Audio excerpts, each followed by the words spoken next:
Hi hello నమస్తే. నేను మీ anchor Shivaji. ఈరోజు మన special guest Bharat Shankar garu, Janasena party Andhra zone convener. Sir నమస్తేనండి. నమస్కారం అండి.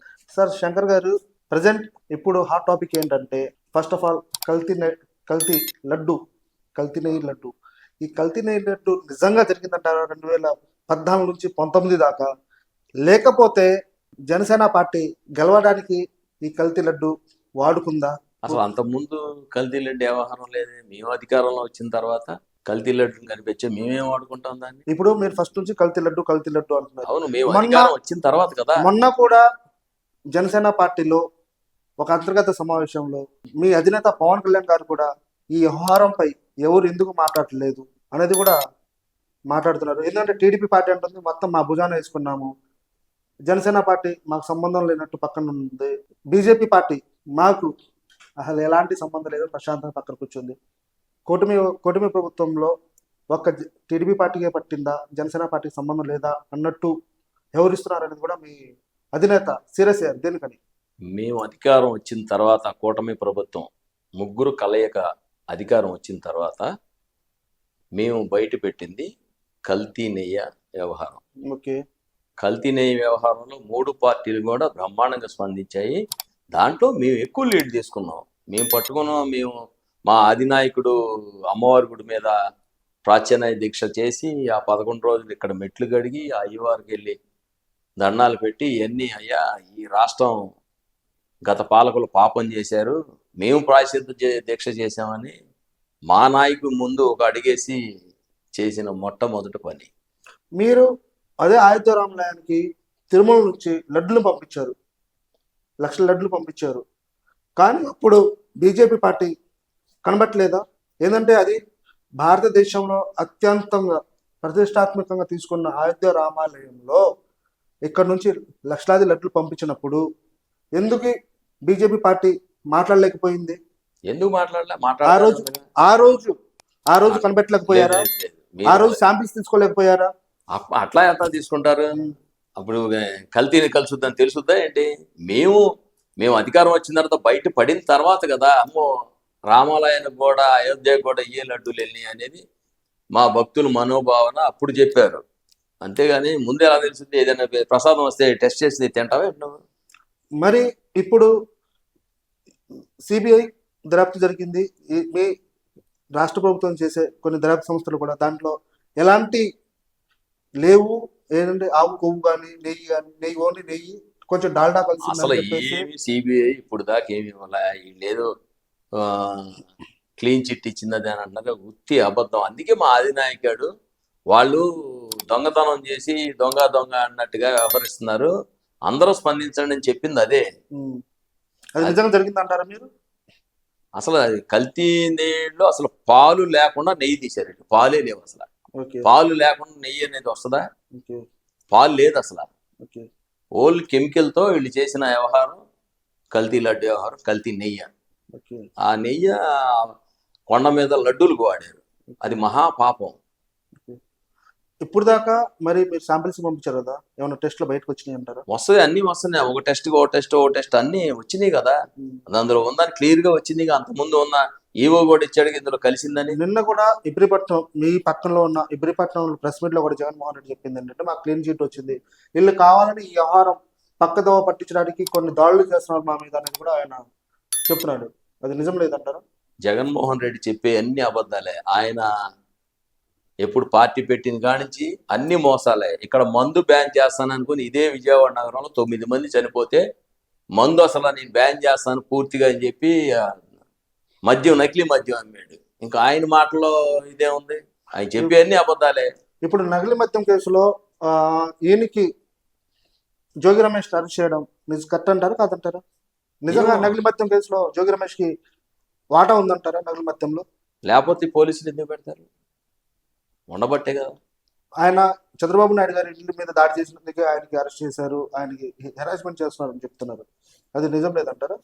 చంద్రబాబు నాయుడు ఇంటి మీదకి వెళ్ళడం తప్పే కదా. దేనికి వెళ్ళాలి? ఓకే. కర్రల్లో రాడ్లు వేసుకొని ఎందుకు వెళ్ళాలి? అవన్నీ తప్పు కాబట్టే తప్పు అని చెప్తాం. ఇప్పుడు జనసేన పార్టీ అంతర్గత విషయాల్లో విజయవాడ కొన్ని సంఘటనలు జరుగుతున్నాయి. ఏంటి? ఇక్కడ వర్గపోరు స్టార్ట్ అయింది అంటున్నారు, అది నిజం? ఏం వర్గపోరు? కుటుంబంలోని గొడవలు ఉంటాయి, పెద్ద విషయం ఉంది అది, చిన్న చిన్నవి అయ్యి. అసలు వర్గపోరే లేకపోతే పార్టీ ఏంటి? ఇళ్లలో కుటుంబాల్లోనే గొడవలు ఉంటాయి అన్నదమ్ములకి, చిన్న చిన్న అయ్యో మామూలు కామన్ అయ్యి చదువుకోవాలి. మీ రాష్ట్ర ప్రధాన కార్యదర్శి రామ్ తాల్లూర్ గారి ముందే నీ అంతు చూస్తాను, మీ సంగతి చూస్తానంటే ఒక వ్యక్తి బెదిరించాడు. ఏదంటే మీరు ఒక ఆంధ్ర కన్వీనర్ గా ఉన్నారు కాబట్టి మిమ్మల్ని అడుగుతున్నాను మీకోసం. అప్పుడు మీ కన్వీనర్ గారు ఏమన్నా స్పందించారా? ఒక కుటుంబంలో నలుగురు అన్నదమ్ములు ఉంటే నాకు చిన్నది నాకు పెద్దదనే గొడవలు ఆడుకుంటున్నారు. అది పెద్ద విషయం కాదు, అది చాలా చిన్న విషయం మా దృష్టిలో. వర్గపోరు ఏమీ లేదు, అందరం కలిసికట్టుగానే ఉంటాం. కలిసి ఉన్నారా? ప్రజెంట్ రేపు పొద్దున కార్పొరేషన్ ఒక 6 నెలల సంవత్సరంలో కార్పొరేషన్ జరుగుతున్నాయి. ఈ కార్పొరేషన్ ఎన్నికల్లో జనసేన పార్టీ బలోపేతం చేయడానికి ఎలాంటి కృషి చేస్తున్నారు మీరు? ఎన్ని సీట్లు ఇస్తే అన్ని సీట్లు మేము ఖచ్చితంగా బెజవాడ నగరంలో గెలిపిస్తాం. ఎన్ని సీట్లు తీసుకుంటే అన్ని. కూటమి ప్రభుత్వం ఎన్ని పోటీ చేసినా అన్ని గెలుస్తాం. కూటమి ప్రభుత్వం ఇస్తేనే మీరు తీసుకుంటారు తప్ప మాకు ఇంత కావాలని డిమాండ్ చేయరా? చేస్తాంగా, మా రేషియో ప్రకారం తీసుకుంటాం. మీరు ఇప్పుడు మీ ఆంధ్ర కన్వీనర్ ప్రకారం ఇప్పుడుకి ఎన్టీఆర్ జిల్లాలో ఎన్ని పిఎస్ఎస్లు ఇచ్చారు, ఎన్ని మున్సిపాలిటీలు, ఎన్ని అసలు జరగలేదు ఎలక్షన్. చెప్పేదేనండి. పిఎస్ఎస్ అంటే ఇప్పుడు మనకి వ్యవసాయ సంఘ పరపతి సంఘాలు ఉంటాయి కదా గ్రామాల్లో, అవి. నెక్స్ట్ వచ్చేసి ఇక్కడ ఏఎంసీలు ఎన్ని ఇచ్చారు, మీ రేషియో ప్రకారం నిజంగా వచ్చినాయా? ఎన్ని డైరెక్టర్ పదవులు ఇచ్చారు, మీ రేషియో ప్రకారం వచ్చిందా? అంటే ఒకటో ఆరో తగ్గినా నెక్స్ట్ టైంకి మొత్తం అన్ని పిలిపిలు చేస్తాం. ఇచ్చారు, అన్ని ఇచ్చారు, కానీ ఒకటో ఆరో తగ్గింది అనుకో నెక్స్ట్ వచ్చే దాంట్లో తీసుకుంటాం, ఎక్కువ తీసుకుంటాం, పెద్ద విషయం కాదు. ఇప్పుడు మీకు వీటిలో తగ్గింది కాబట్టి రేపు పొద్దున కార్పొరేషన్ ఎన్నికల్లో ఎక్కువ తీసుకుంటారంట? తీసుకుంటాం, గ్యారంటీగా. మీ రేషియో ప్రకారం మీకు మీ జనసేన అధినేత పవన్ కళ్యాణ్ గారు ఎలాంటి సూచనలు చేస్తారు ఎక్కువగా? ఈ అవినీతి వైపు వెళ్ళొద్దు అంటారు అంతే. అవినీతి వెళ్లకుండా ప్రజలకు అందుబాటులో ఉన్నది, ప్రజలకి ముందు మనం ఏం చేయాలో చూడండి అని ఎప్పుడు చెప్పినా అదే చెప్తారు ఆయన. ఓకే, మీరు దుర్గాగుడి చైర్మన్ పదవి ఆశించారు. ఏదంటే జిల్లాలో ఎన్టీఆర్ జిల్లాలో ఒక ఎమ్మెల్యే కానీ ఒక ఎమ్మెల్సీ కానీ ఒక కార్పొరేషన్ చైర్మన్ లేరు కాబట్టి మాకు దుర్గాగుడి చైర్మన్ ఇవ్వండి అనేది కూడా మీరు కూటమి ప్రభుత్వం ముందు పెట్టారు. కానీ అది కూడా ఇవ్వకపోవడానికి, అదే టీడీపీ వాళ్ళకి ఇవ్వడానికి కారణాలు ఏంటంటారు? మీరు జనసేన తరపున అందరూ ఆశించారు, ముఖ్యంగా భారతీ శంకర్ గారికి వస్తుందా అనేది కూడా వినిపించింది. అది ఎందుకు ఇవ్వలేకపోయారు మీ జనసేన అధినేత? రకరకాల కారణాలు ఉంటాయి, ఈక్వేషన్స్ ఉంటాయి. ఆ ఈక్వేషన్ లో రాలే తప్పితే కావాలని ఇవ్వకపోవడం అనేది ఏం కాదు. ఈక్వేషన్ అటు ఇటు నడుస్తూ ఉంటాయి. మాకు శ్రీశైలం ఇచ్చే మన కాళహస్తి ఇచ్చారు, అలాగే ఈక్వేషన్ మారడం వల్ల వెళ్ళిపోయింది. లేదా కాళహస్తి ఇవ్వకపోతే అమ్మవారి గుడి వచ్చేది. అవును, రాష్ట్రంలో ఎన్ని గుళ్ళు ఉన్నాయి? ఒక కాళహస్తికి మీరు చూసుకుంటున్నారు తప్ప రాష్ట్రంలో కరెక్టే. రాష్ట్రంలో పెద్ద గుడి కాళహస్తి, తిరుమల తర్వాత కాళహస్తి, కాళహస్తి తర్వాత అమ్మవారి లాగా. ఇప్పుడు రాకపోతే మరోసారి వస్తుంది, పెద్ద విషయం ఉంది. 2 yearsగా మళ్ళీ ఉందిగా. గ్యారంటీగా ఏదో ఒకటి పవన్ కళ్యాణ్ గారు అందరికీ న్యాయం చేస్తారు. ఓకే, ఇప్పటికీ జనసేన కార్యకర్తలు నిరాశ చెందుతున్నారనేది వాస్తవంగా బయటపడుతున్నాయి.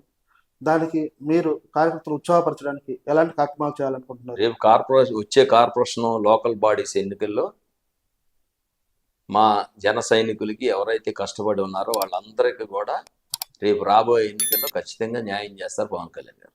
నేను చూసిన దాంట్లో ఇదే బుజ్జాడ కార్పొరేషన్లో చాలా మంది అధ్యక్షులు కానివ్వండి, లేకపోతే చాలా మంది ప్రధాన కార్యదర్శులు కానివ్వండి, నగరానికి సంబంధించిన వాళ్ళు ప్రతి ఒక్కరు నిరాశ నిష్కృతితో కూడి ఉన్నారు. ఎందుకంటారు? అంటే ఈ కూటమి ప్రభుత్వం ఏర్పడిన తర్వాత ఫుల్ ఫ్లెడ్జ్డ్ గా ఉంది బెజవాడ పార్టీ, ఫుల్ ఫ్లెడ్జ్డ్ గా బాగా ఉంది. దాంట్లో చాలా మందికి పదవులు రాలేదని ఒక అసంతృప్తి ఉంది, కానీ అదెంత అదే లోకల్ బాడీలో క్లియర్ చేస్తాం. అది కాకుండా ప్రతి విషయంలో ఉన్న ఎమ్మెల్యేల దగ్గరికి వెళ్ళి చేతులు కట్టుకొని నిలబడాల్సిన పరిస్థితి. ఏ లెటర్ కావాలన్నా మేము ఇవ్వలేము మీకు అనేది కూడా నిర్మోహమాటంగా చెప్తున్నారు అనేది కూడా ఒక టాక్ ఉంది. వాళ్ళు కావాలంటే మీ పార్టీ ఆఫీస్కి వెళ్ళి చెప్పించుకోండి అన్నట్టు. నిన్న మీ సామినేని ఉదయ్ భాను గారు ఈ మాట అన్నారు. మరి ప్రతి విషయంలో కేంద్ర పార్టీ కార్యాలయానికి వెళ్తున్నారు, ఏమైనా అవసరం ఉంటే నా దగ్గర రండి.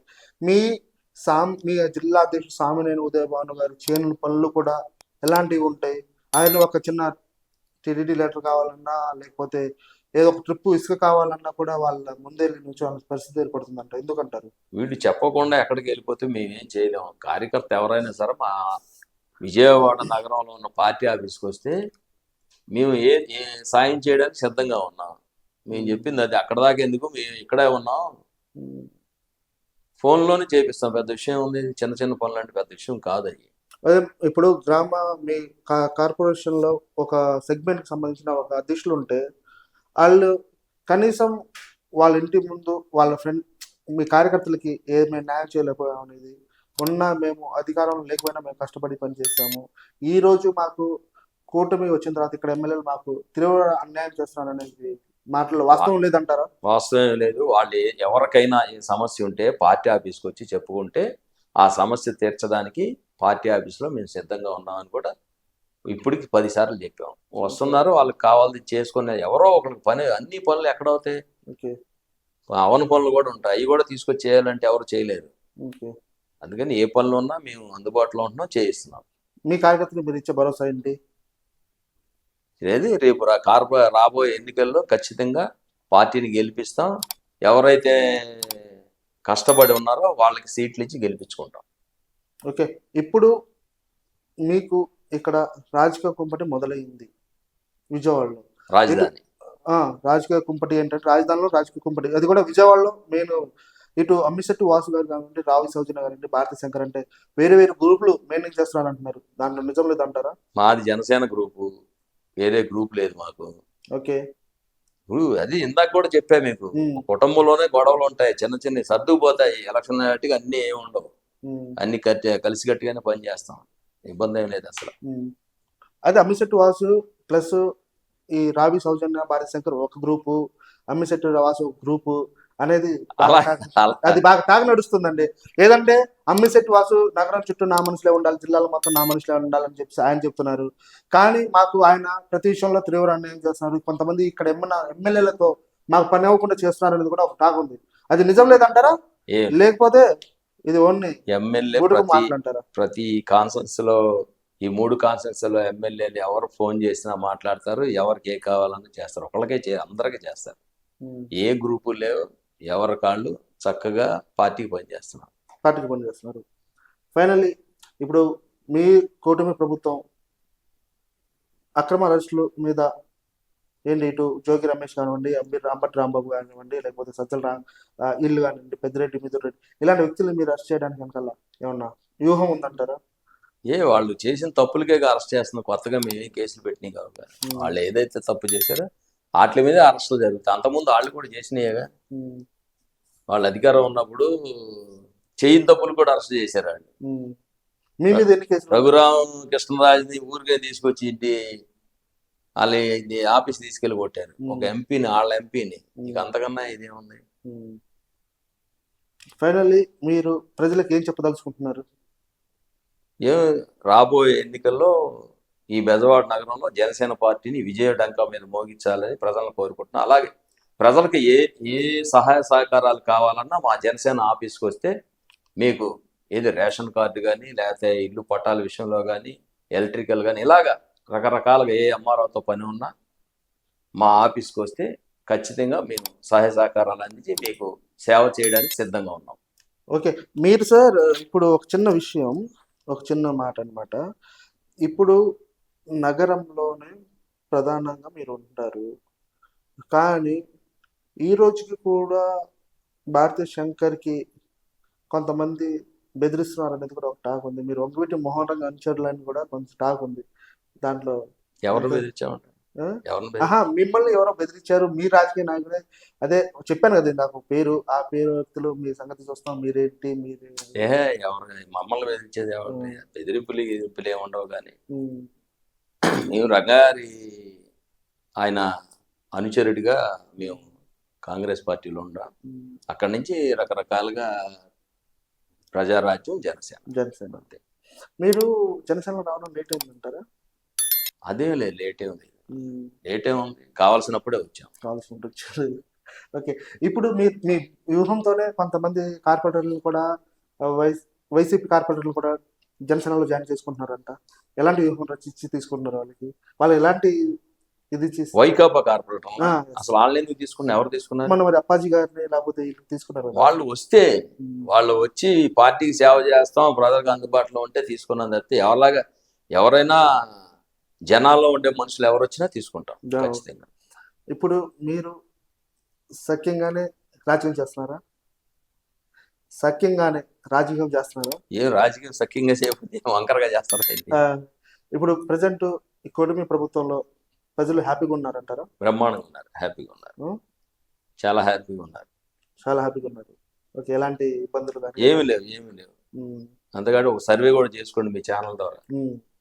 అదే మేము జనసేన మీద సర్వే చేసామండి.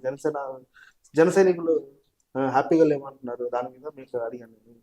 అది చెప్పానుగా, రేపు రాబోయే ఎన్నికల్లో ఖచ్చితంగా వాళ్ళకి అవన్నీ ఫుల్ఫిల్ చేస్తామని. ఎవరైతే అసంతృప్తిగా పదవులు రానులు ఉంటే రేపు కార్పొరేషన్లో, లోకల్ బాడీస్లో ఎంపీటీసీలు కానీ, జెడ్పీటీసీలు కానీ, సర్పంచ్లు కానీ ఇవన్నీ చాలా వస్తాయి. ఓకే, వాటిలో ఫుల్ఫిల్ చేస్తారు. ఇప్పుడు మీరు ఇక్కడ ఉన్న అందరితో సమన్వయం చేసుకుంటూ ముందుకు వెళ్తున్నారు. ఇక్కడ ఉన్న నాయకులు వాళ్ళు అందరూ సమంజంగానే వెళ్తున్నాం. నిన్న అంతా కూడా వెళ్ళి మీరు వెల్లంపల్లి శ్రీనివాస్ మీద కంప్లైంట్ ఇవ్వడానికి కారణం ఏంటండి? అవినీతి చేశాడు కాబట్టి కంప్లైంట్ ఇచ్చాను. ఓకే, ఏమేమి అవినీతి చేశారండి? ఎంత అవినీతి చేశాడు? అంతా అవినీతే కదా. అమ్మవారి గుడి మీద ఎన్ఓసీలు ఇచ్చాడు.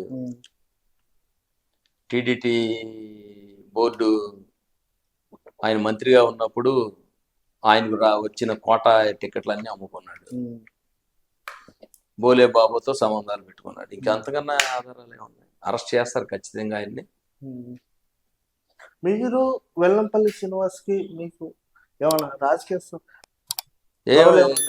లేకపోతే మీరు కావాలని పార్టీ తరఫున ఇచ్చారా? పార్టీ ఏమంటే ఇచ్చిందా? ఆయనకి నాకు అసలు గొడవలు ఎందుకు ఉంటాయి? ఓకే, ఎవరికి రాజకీయ నాయకులకి పర్సనల్ గా ఏ గొడవలు లేవు. రాజకీయాల్లో ఆయన చేసిన తప్పుని ఎత్తి చూపించాము. మీరు వెల్లంపల్లి శ్రీనివాసు ప్రజారాజ్యంలో పార్టీలో కలిసి వెళ్ళారు కదా? అవును. అప్పుడు మీకు ఆయనకి సత్సంబంధాలు ఉన్నాయి అంటున్నారు. బ్రహ్మాండంగా ఉన్నాయి, ఇప్పటికీ ఉన్నాయి సంబంధాలు. మరి ఆయన మీద కంప్లైంట్ ఇవ్వాల్సిన పరిస్థితి? అరే, ఆయన చేసిన తప్పుని కంప్లైంట్ ఇవ్వకపోతే మేము పార్టీ ఏంటి ఇవ్వాలిగా. కంప్లైంట్ ఇచ్చారు. అది ఎఫ్ఐఆర్ ఫైల్ అయిందండి? ఎఫ్ఐఆర్ ఫైల్ అయింది. అవుద్ది, వాళ్ళు విచారిస్తారుగా. మేము ఇచ్చిన డాక్యుమెంట్ అంతా చూసుకొని విచారించి వాళ్ళే పిలుస్తారు. మొన్న మేము జనసేన మీరు కేసు ఇచ్చిన దానికి జనసేన అఫీషియల్ పేజీలో కూడా అప్లోడ్ చేస్తారుగా మరి. దీని మీద మీకు ఆఫీసు నుంచి ఎలాంటి? అలాగే ఉండదు. మేము చేసిన అన్ని కూడా పార్టీ పేజీలో అందరిదే అప్లోడ్ చేస్తారు. అది ఇదేం కాదు. మేము కంప్లైంట్ ఇచ్చాము ఆయన చేసిన అవినీతి మీద. దాని మీద వాళ్ళు కూడా దాన్ని పరిశీలించి పిలిచి అడుగుతారు ఇది అని. ఇంకా దానికి పూర్తిగా మరి మీరు సిపితో, ఏసీపీతో వాళ్ళతో మీరు మాట్లాడతారు. టైం ఉంది దానికి. అప్పుడే నిర్ణయం ఇచ్చి మొన్న 2 days నుంచి ఆయన కూడా అవన్నీ చూసుకోవాలిగా, డాక్యుమెంట్స్ అంతా. పోతిన మహేష్ పార్టీ నుంచి వెళ్ళిన తర్వాత పార్టీ కొంచెం నష్టం జరిగింది అంటున్నారు. మీ కార్యకర్తలే చెప్తున్నారు. దాంట్లో నిజం లేదంటారు? నష్టపోతే మేము 50,000 ఎందుకు గెలుస్తాం? ఇవాళ నష్టపోవడం కాదు, ఆయన వెళ్ళడం వల్ల చాలా బయటపడింది పార్టీ. పోతిన మహేష్ ఇక్కడి నుంచి వెళ్ళిపోవడం వల్ల చాలా బెటర్ అయింది ఆయన వెళ్ళిపోవడం వల్ల. అలాంటి నాయకులు పోతే పశ్చిమలో మాకు పట్టించుకున్న నాదులు లేదంటూ ఇక్కడ కార్యకర్తలు కూడా చెప్తున్నారు. నేను అదే చెప్తున్నా, రేపు కార్పొరేషన్ ఎన్నికల్లో ఫుల్ఫిల్ చేస్తామని చెప్తున్నాం కదా. అదే నేను చెప్పింది ఏంటంటే పోతిన మహేష్ లాంటి వ్యక్తి మాకు పోతే జనసేన పార్టీకి మాకు అన్యాయం జరుగుతుంది, ఆయన ఉంటే గట్టిగా మాట్లాడేవాడు అని చెప్పేసి కూడా ఇక్కడ చాలా మంది అంటున్నారు. మీరు అడుగుతున్నారు అది. ఎవరో అసలు ఆయన వెళ్ళిపోవడం చాలా మంచిదని నాకే చెప్పారు వచ్చి. నేను ఆ రోజు వెళ్ళిపోయిన రోజే నేను మీటింగ్ పెట్టాను, అందరూ వచ్చారు, బ్రహ్మాండంగా స్పందించారు. ఇంకా అంతకన్నా రుజువే ఉంది. మేము మాకు చెప్పాల్సిన అవసరం, ఆయన మాకు చుట్టాలు కాదు, ఆయన మాకు సంబంధాలు వెళ్ళిపోయింది. ఒక రాజకీయ నాయకుడు ఇలా చేస్తున్నప్పుడు కొంతమంది ఆయన ఈ పార్టీని జరిగిన కార్పొరేషన్ ఎన్నికల్లో ఒక సీటు కూడా గెలిపించుకోలేనప్పుడు లీడర్ ఎలా అవుతాడు? ఓకే, చెప్పండి. పోయిన కార్పొరేషన్ ఎన్నికల్లో ఒక సీటు కూడా గెలిపించుకోకపోతే జనసేన నుంచి ఇక లీడర్ ఎలా అవుతాడు? చూద్దాం, మీరు నెక్స్ట్ టైం ఎన్ని గెలిపిస్తారో ఇంటర్వ్యూ చూస్తాం. ఎన్ని ఇస్తే అన్ని గెలుస్తాం. ఓకే, అది రికార్డ్ చేసుకోండి. రికార్డ్ ఉంటది. మళ్ళీ ఇక్కడ ఇదే సీట్ లో పెట్టి కూర్చున్నట్టు ఇదే సీట్ లో నేను కూర్చుంటాను. అట్లాగే ఇప్పుడు వచ్చే రేపు సమ్మర్ కి ఎలక్షన్ జరిగిద్ది అంటారా? ఏది ఇంకా ముఖ్యమంత్రి గారు రివ్యూ తీసుకొని అసలు గ్రేటరా లేకపోతే ఇలాగెళ్ళడమా పార్టీ నిర్ణయాన్ని బట్టి, ప్రభుత్వం నిర్ణయాన్ని బట్టి ఉంటుంది. Okay, thank you sir. మా ఆఫీస్కి వచ్చేసి మమ్మల్ని ఇంటర్వ్యూ చేసినందుకు థ్యాంక్ యూ. ఓకే.